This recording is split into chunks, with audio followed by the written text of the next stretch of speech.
I would certainly like for everyone to always remember, go to our website, stopthecrime.net. Please subscribe to our YouTube channel and be sure to click the bell notification so you are notified whenever we post a new video. And the idea, of course, behind that is you will be able to find this conversation now on YouTube as soon as I receive that. And I look forward to posting all of our conversations, Yana, that way so that we can get this information out to as broad an audience as possible. So I wanted to just start it out, Yana. I know we've talked about many things, and we will be, but I wanted to talk about what a friend of mine did at a meeting many years ago. My friend is now deceased, sadly, but she sent me an email, and she told me back in 2014 that she dropped a bomb in a meeting and left the group speechless. Now, I'm not talking about an incendiary device. I'm talking about a word bomb. So here is what she did at this meeting. And the reason I am bringing this up right now is we are in a presidential voting period of time. There are many local city initiatives as well. And it's most important to understand what you've heard us say for so many times, that all our government agencies are private for-profit corporations. So here was that bomb. She said, the following is extremely well-researched and documented. Weather weapons, the dark world of environmental warfare.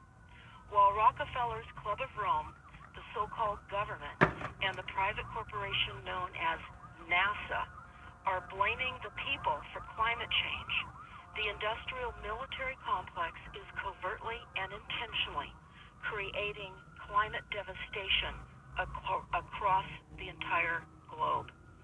They are using weapons of mass destruction and have been doing so for many, many years. The question is not if we are experiencing unusual weather. The question is who or what is causing this historical weather events that we're all now seeing. This is yet one more example that both mainstream media and mainstream academia are not only censored, they are both given propaganda to disseminate. This is important, and this was under Operation Mockingbird, which has been ongoing for many, many decades. You can look Operation Mockingbird up. You'll see the propaganda intention behind the mainstream media, etc. Academics rarely discuss corruption in our government until they retire, and even then, few are willing to acknowledge it. In fact, they do the opposite. Academics generally give government agencies credibility. These agencies don't deserve. Of course, showering them with government grants influences them as well. Here is the inconvenient truth that is easy to verify. All government agencies are private for-profit corporations listed on Dun & Bradstreet. Their employees do not work for the American population. They work for their private for-profit corporations. This includes many agencies such as the FDA, the CDC, the UDSA, the EPA, FEMA, USGS, all our health departments, the FCC, NASA, and many, many more corporate agencies. They are all listed as business corporations on Dun & Bradstreet. This fact is not disputable. Its significance is enormous and will take most people a while to digest. However, it does explain why the EPA has not yet banned toxic nuclear waste sites or cleaned up the Superfund toxic dumps, and EPA employees are not, they're not incompetent bureaucrats, she goes on to say, but the owners of EPA Inc. and all of the agencies decide what their employees can and cannot do, just like everyone else. So this is crucial as we head into elections to understand we do not have a government that serves us. The United States of America is also listed on Dun & Bradstreet doing business. and they're doing business on us, for profits. They're managing us as human capital, and we are being dissolved in the process, in the replacement of greater types of business with robots and cyborgs and so forth. But I wanted to just go over a little bit of what's happening here in California right now and elsewhere, and then Jana and I were going to discuss some overseas events as well. So I'm going to just go over some headlines. Today is Tuesday.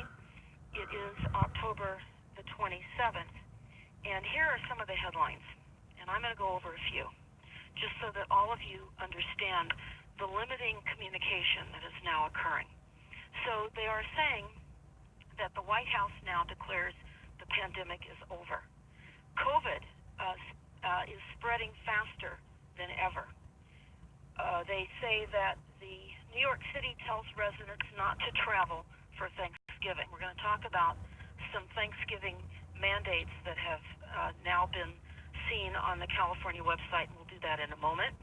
Also, we know that there's a hurricane warning for New Orleans as ZETA spirals. And these are record storm events in a record season of hurricanes. We also have, right now, occurring in Southern California in Orange County, a massive fire that is literally being whipped by the Santa Ana winds. There's over 100,000 Southern California evacuations after the blaze, and it's ongoing. There are 140 mile-an-hour winds. Also, we're reading that the Arctic blast is bringing minus 29 degrees cold in Montreal. And we look at other things. This is disturbing, should be to you. A professor warns of totalitarian military space empire. And we have a number of videos up on stopthecrime.net about controlling space and more. So in the local front, here are headlines in Northern California. And this would apply to many of you as well that are experiencing similar fires and heavy winds that we are, remembering that we have been told that from the Mississippi River all the way to the Pacific Ocean, there would be severe droughts and massive unusual heat waves and massive fire events as well. So here is just a few of the headlines of our local papers to spawn fear and to create further anxiety, increase suicides, and really people that are now extremely unhappy and very wary, very tired of the continuous assaults in so many ways. So we have a massive power shutoff, and they tell us that the fire threats are on replay. They're also finding a man that owns a gym for opening up during COVID. They talk about how the wind has whipped up in the North Bay. We had unbelievable winds just a night ago, and trees toppled all over in the burn areas, trees that were unstable, certainly because of the heavy chemtrailing and all the heavy uptake of heavy metals into the root systems. Our trees are all dead and dying anyway. They won't sustain high winds. And one of the things that I encourage people to do is to reduce the wind load of your trees. Have an arborist come and take a look. Any trees that could literally fall on your homes or any structures, you want to consider having them limbed back a bit. That means like maybe every third limb you remove going up the tree. But have an arborist discuss that with you. The trees, sadly, are already all in weakened states. They talk about how the virus cases are surging. They're surging. We're hearing that every single day. It's like a drumbeat. And we're going to talk about what we're seeing surging behind all of this continued fear and propaganda. And they say investing in fear can be rooted in slavery. And that is what is happening. And we will not be allowed to own anything of any value in this great reset. Now, while you're hearing me say that, I'm not planning to discuss the great reset so much with you, Jana, tonight, but just to, of course, underscore that we face much more than just the headlines. But they talk about how they're going to help homeowners in disaster aftermath. and that homeowners are really suffering because of all of the types of floods, hurricanes, fires, all the types of weather-related intentional attacks. These are intentional attacks. So they go on to talk about how they're talking about a second wave of COVID now hits Europe. And of course, we know, according to the Economic Forum, there was never planning to be a second wave in the sense that we were always going to stay in the first wave.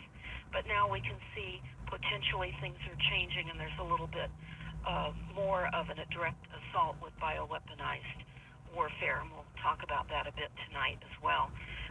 They talk about,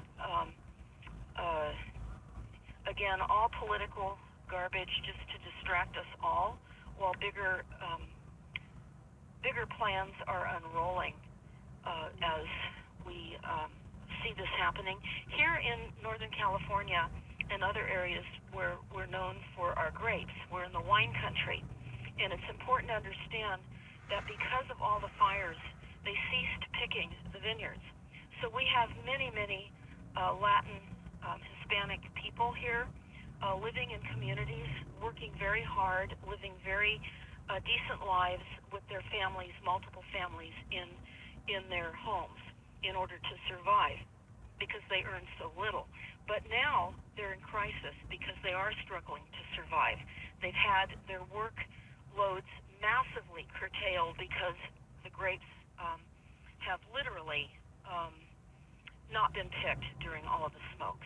It's a very sad situation. The loss of revenue is going to hit over $152 million, and that was back in October that they said this about a week or so ago, but they're still totaling up those losses right now. So we have Latin communities now that are struggling. They're unemployed. They are unable, in many instances, to pay their rent. Many people that were able to purchase have multiple families living in one house, and now they have a new organization called On the Move. Now, I'm telling you this because it may be named something different in your community, but it will be coming to your community, whether you are a Latin descent or whomever you are.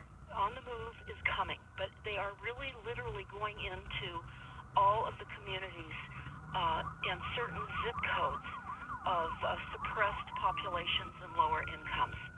So what I need to tell everybody and alert everyone to is that here, this organization called On the Move, which is given grant money through the controllers, through the United Nations, the IMF, the World Bank, to come in and identify families that are now cohabitating in multiple families in one small house.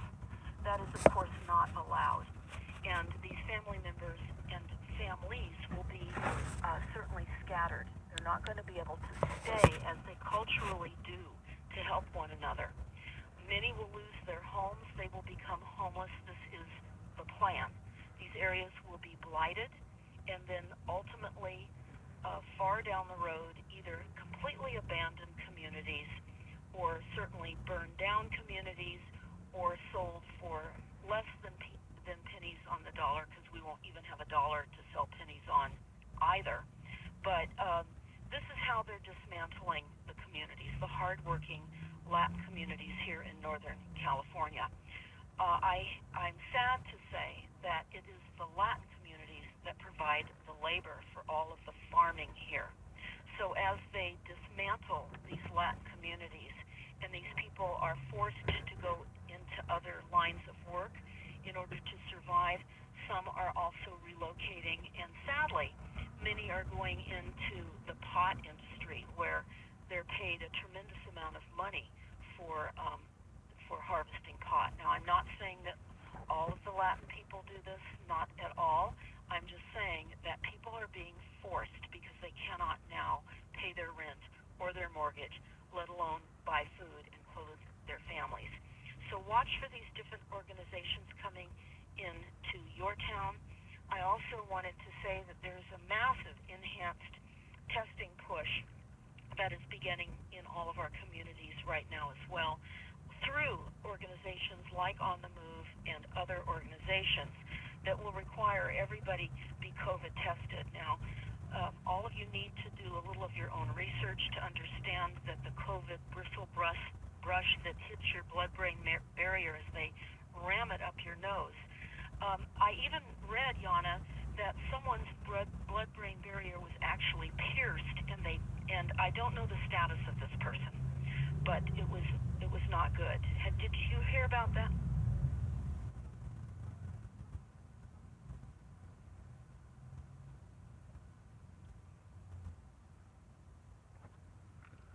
Okay, well, so everybody that's listening, even the tests are deadly.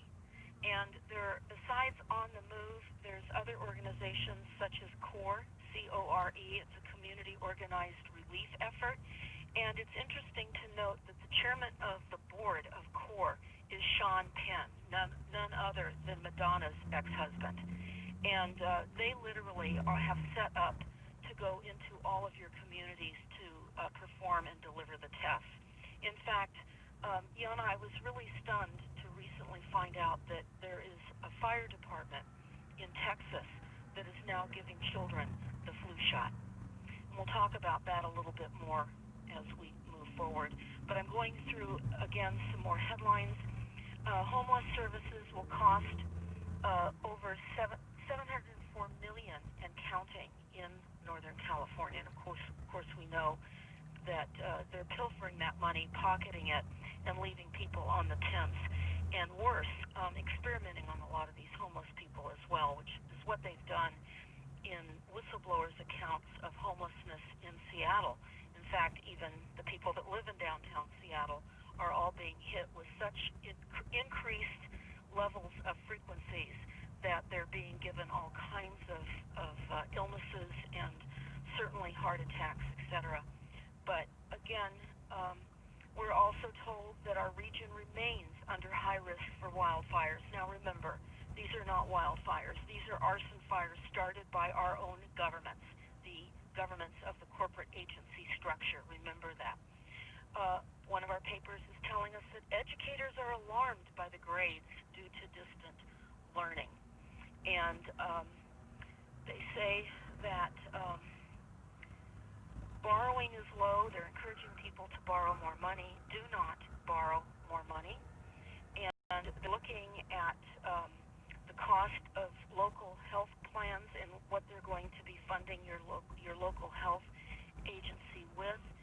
And then they go on to talk about how tenants and landlords are being squeezed, of course, during the pandemic, as eviction ban will soon expire. So what we know is that landlords will be able to start evicting tenants that were able to defer their rental payments until the COVID order was released. Now, I'm understanding that this is the end of this year or January 1 that this eviction ban expires, and property owners will face, who already face months of missed rental income, will be able to evict their tenants.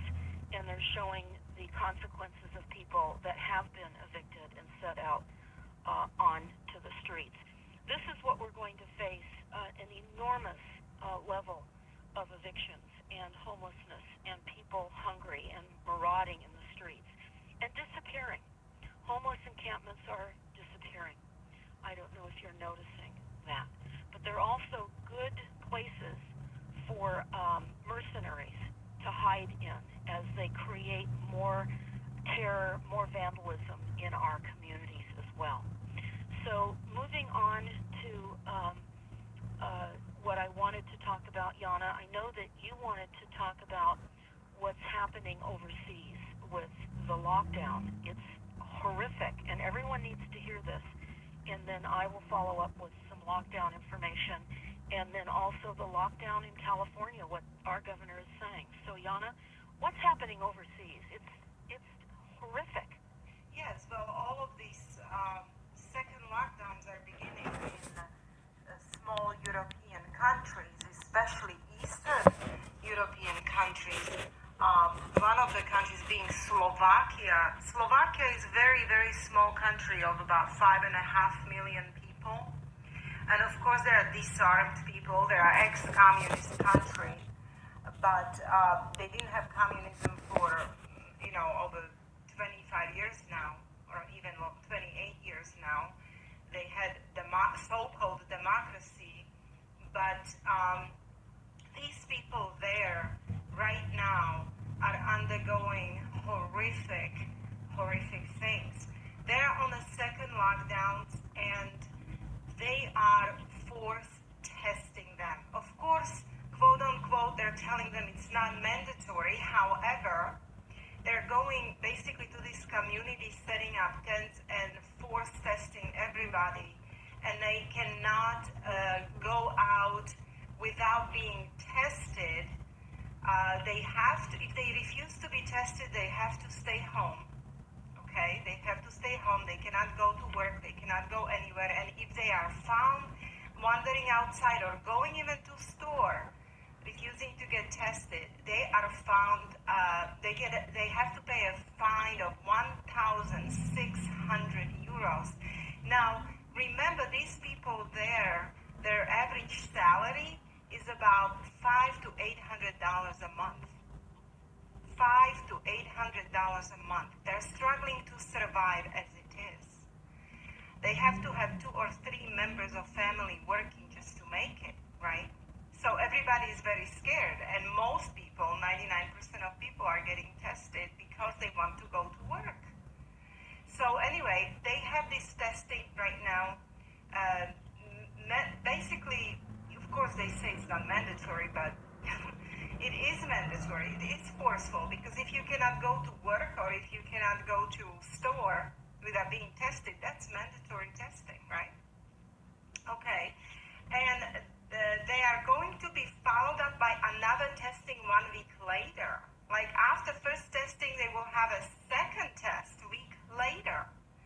So there will be 2 tests done on every citizen of Slovakia, right? As we are, right now, these people over there are writing me that they are extremely scared, but those people who know what's going on, they described to me that about 99% of Slovakians have absolutely no clue, so the resistance is really small. Most people are brainwashed by media. So there's maybe 1% of people who really know what's going on, feel trapped, nowhere to go. And these people live in little tiny apartments. People in Europe live in tiny apartments. It's just a very difficult situation they're in right now. But Deborah, that's nothing that won't come here. We can look at what's happening in European countries, and this is what they want for America. Well, certainly what we see is the closing down of other smaller countries. I'm going to talk about Ireland in a moment. None of this, of course, is being reported in the news, which is why we are reporting this to you. Now, I recently found an article on the Daily Mail about what was happening in Ireland and the Irish border. And I forwarded this on to some Irish people that I know that we met when we went to Ireland. And I'm going to tell you what's happening in Ireland right now, and then what our response to this was from our friends in Ireland. The headline is Coronavirus Guards, we're talking about guards, Guards, are back on the Irish border to monitor lockdowns. And this was as of October 23rd of 2020. And they go on to say that the Garda, the police, are back on the Irish border, and they're carrying out checks on drivers after the highest level of lockdowns were imposed on both sides of the frontier. We're talking about Northern and Southern Ireland. And they're saying that officers have not carried out such stringent checks on drivers since the days of the Troubles, when the IRA moved guns during the war-torn province. Now they are on the lockdown and lookout for people making non-essential journeys after the Republic this week imposed level 5 restrictions, which ban people from traveling more than 3 miles from their homes. You cannot travel. Now, this is all UN Agenda 21 inability to travel. So they're rolling it out under COVID and the restrictions of COVID. But they talked about how there's a new 6-week in Ireland, a new 6-week national lockdown that began, and the police are being given new powers by Dublin to prosecute people making non-essential travel with fines up to $3,200 and jail up to 6 months. And they show pictures of the diverting of cars off the motorways, and the drivers being asked questions why they are traveling. And there's just picture after picture of these freeways being diverted and the inability for people to travel. And they go on to say that the Irish police have launched a colossal operation with more than 130 movable checkpoints and thousands of rolling checks set up across the country. That is going to happen here. So as you hear me talk about what you're not hearing about, which is what is happening in Ireland, this will happen here as well. So I received a response to this information that I sent to my friends in Ireland. And here's what I was told. It said, first of all, that there were many names that they listed and who they previously worked for. There are many heads in Ireland that have helped cause Ireland's capitulation to the IMF and into the EU. And this Patrick Honohan, was then governor of the Central Bank of Ireland and then the World Bank, a brother of Ed Honegan, since 2019,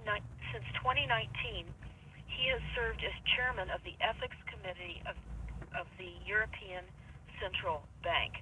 Goes on to say that what's also relevant is that the Prime Minister from Cork, that's a town in Ireland that I actually visited, and I was stunned to find out, Yana, that Pfizer has these manufacturing plants there, and they manufacture Viagra.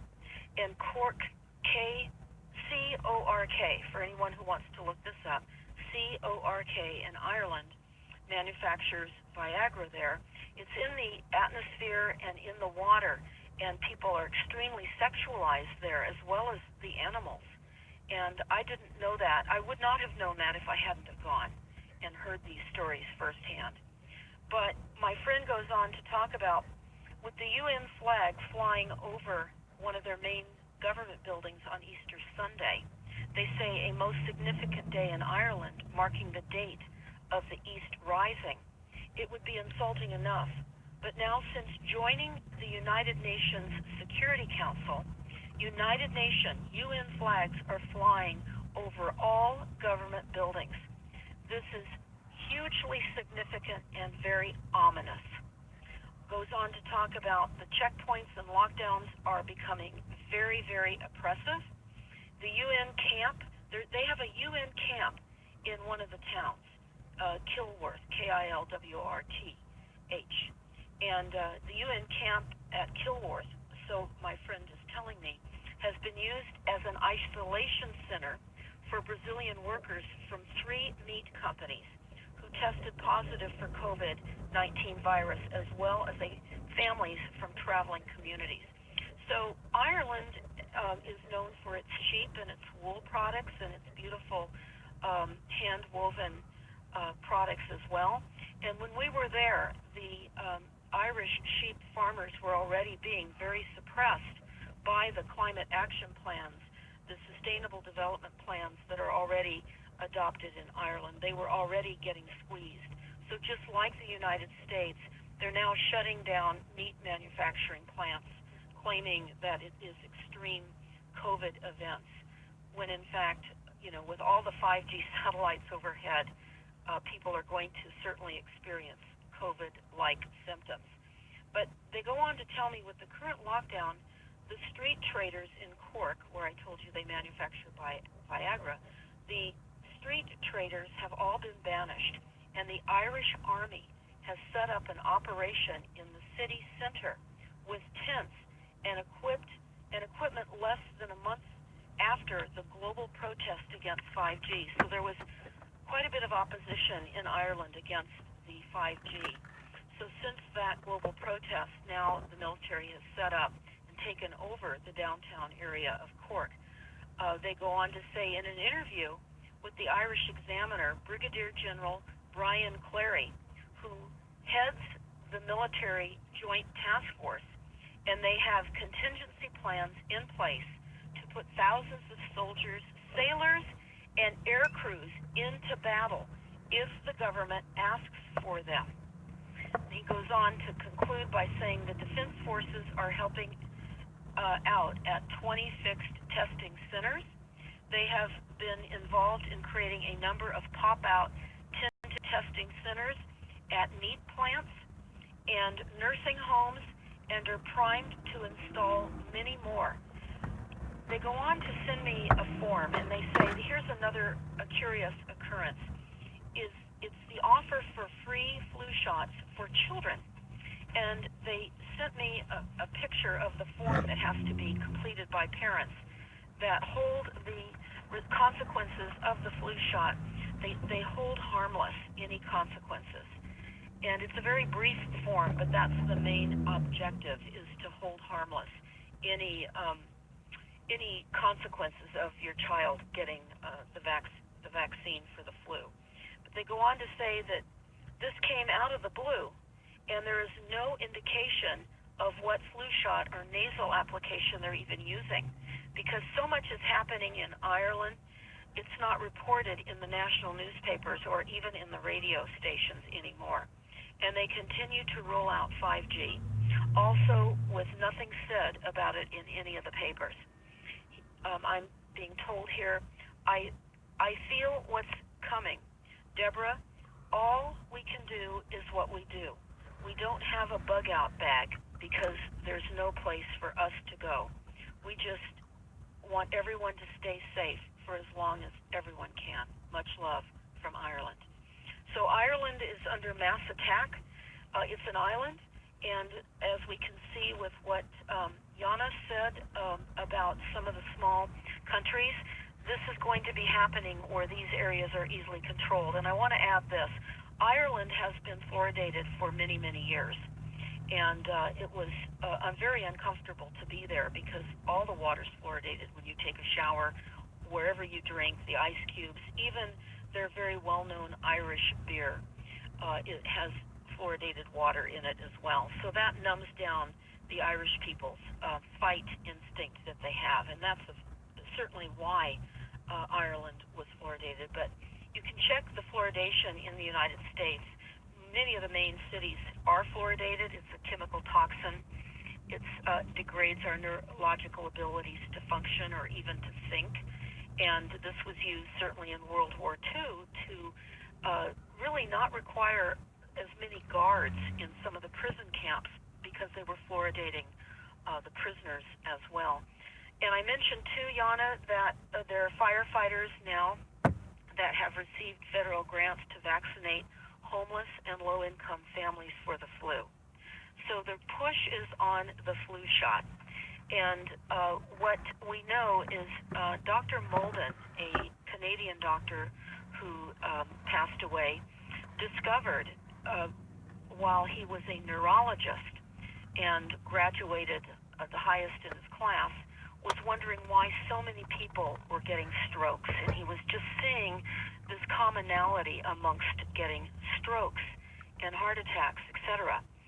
So he had mothers, and he was seeing strokes in children.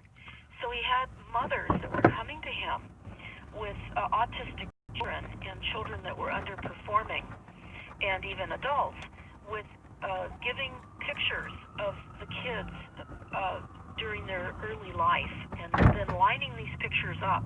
And literally you could see when these children and or people were stroked out after a vaccination, because they did not have the facial symmetry that you would normally have. What do I mean by that?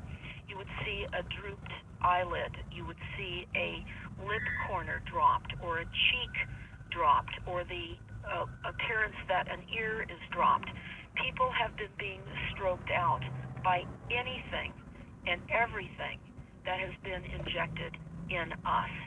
And so when we look at the fact that now we are having a proliferation of wireless frequencies in the environment, which exacerbates many of the toxic viruses that are laying dormant, and they can be literally attacking certain age groups, certain ethnic groups with the increased frequencies, and dependent upon what the early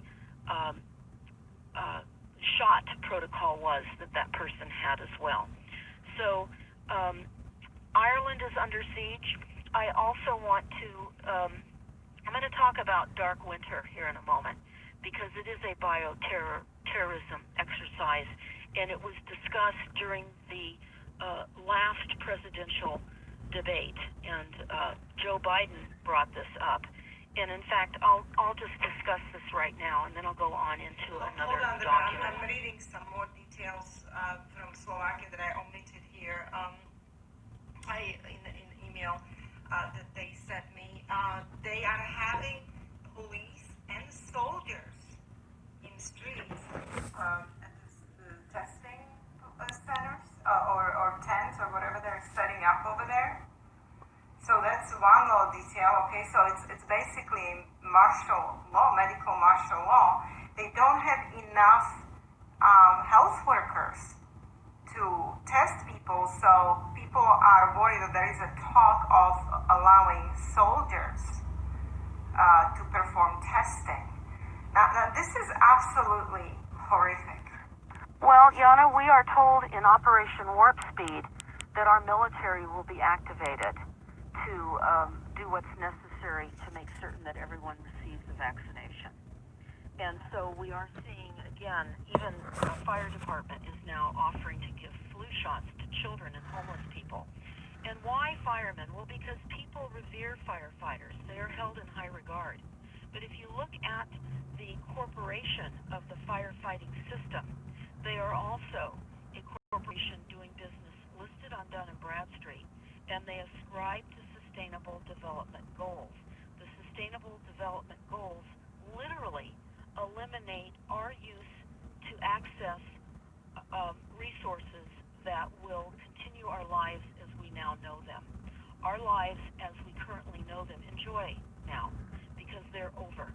They're over. We're seeing this massive reset occurring. The documents have been out there for many, many years, and sadly, people are just now getting on to the idea that there's a great reset. There was already planned to be a great reset. But let me move into this dark winter that you heard Biden and both and Trump discuss during that debate, because it's important to understand that dark winter is a bioterrorism exercise, and it is about the looming threat of bioterrorism and the weaponization of infectious diseases and public health issues for the 21st century. So what was happening is they performed this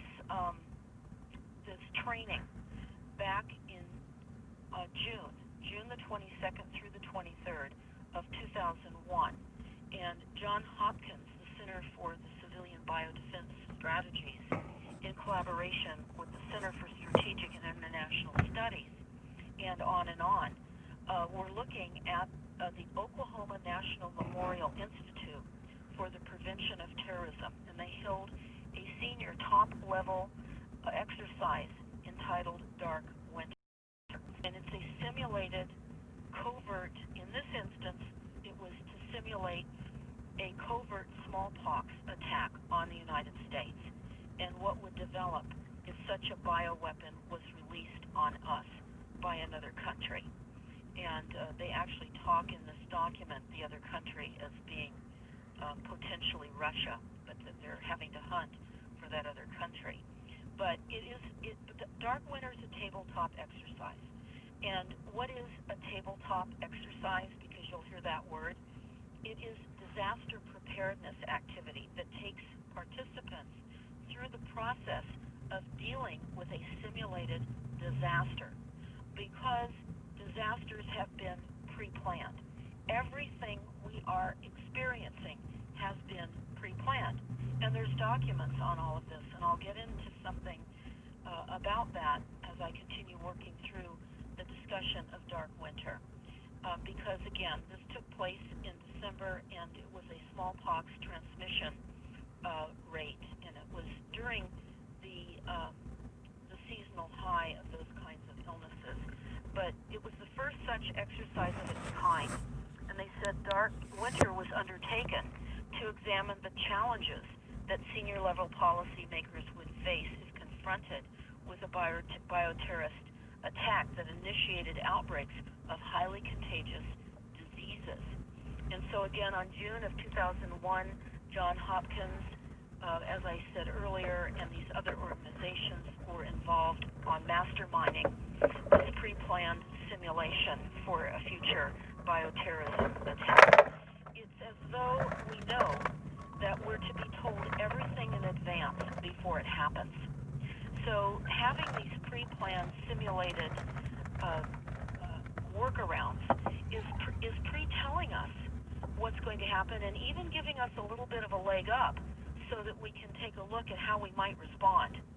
So there were 12 participants in the Dark Winter, and they were portrayed members of National Security Council, and each one was an accomplished individual. So they had to be accomplished. You don't know who they were, other than I'll tell you now, but they had to be highly revered, who serves or has served in high-level government or military positions. So they would be closer to the top of the head of the snake, in other words.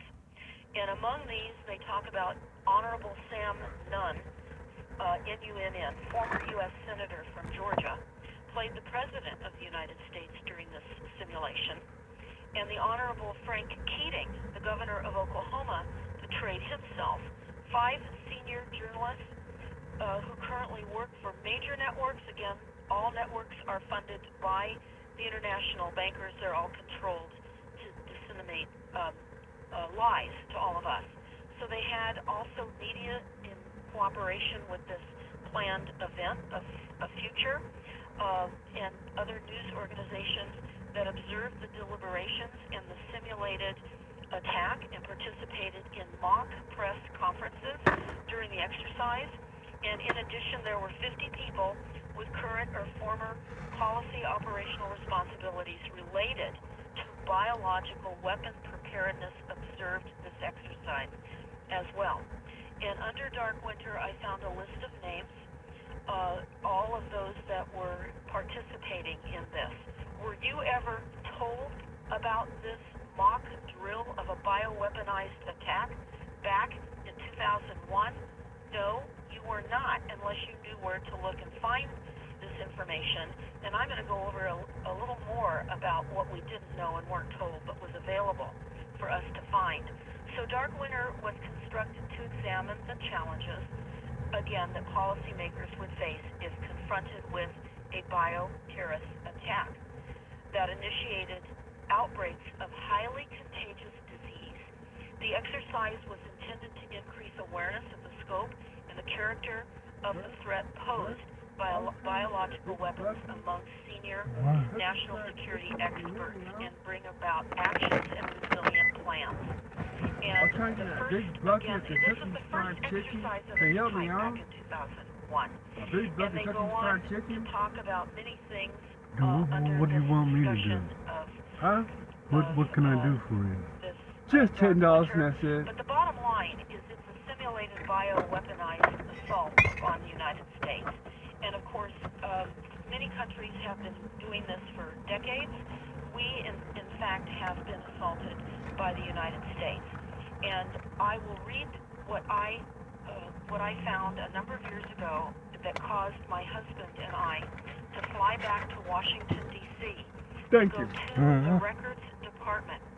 We received a paragraph, or a little more, from a retired neurologist friend of ours, and I just could not believe this paragraph and what it said. And I wanted to go back and actually pull this from the Records Department in Washington, D.C. Prior to leaving Yana, we had a meeting with our family that if in fact we could verify this, and it was on record in the records department.